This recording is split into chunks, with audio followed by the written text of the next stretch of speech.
এসেছি আবার মেলাতে, আর আজকে এগরোল খাবো, কারণ আরেকদিন খেয়েছিলাম, ভিডিওটা করা হয়নি একদম।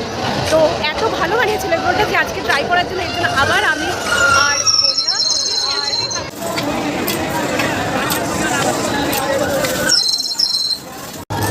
কেমন খেতে সেই আগে দিন খেয়েছিলাম, খুব ভালো লাগছে। এগরোলটা খেতে সত্যি খুব ভালো। আমি এর আগেও 10 টাকা 15 টাকার অনেক এগরোল খেয়েছি, বাট এটার মধ্যে সত্যি সসটা বলো সব ভালো কোয়ালিটির ইউজ হয়েছে। আর এটার লোকেশনটা আমি দিয়ে দিচ্ছি, এটা হলো এই যে দাদার বটিকে দেখে নাও, ঠিক আছে? তোমরা অবশ্যই একটা মেলা, বেশি দিন নেই, বাট ট্রাই অবশ্যই করবে। নাগরদোলনাটা যেটা সাজানো নাগরদোলনা আছে ব্রেক ডান্স, তার অপোজিটে বসে, আর নৌকার একদম সামনে, মানে যেখানে কাউন্টার নৌকার সেখানে না, পিছন দিকটার সামনে, আর এদিকে একদম নাগরদোলনা, ব্রেক ডান্স, তোরা সব কিছু, এমনকি এদিক দিয়ে ড্রাগন ট্রেন চলে, একদম পাশে একটাই দোকান আছে এখানে, তোমরা দেখে নাও। তোমরা সবাই এগরোলটা খেতে খুবই টেস্ট, আমি অনেকবার ট্রাই করেছি, জাস্ট 20 টাকা দাম, বেশি মানে একদম রিজনেবল প্রাইসে, খুবই ভালো।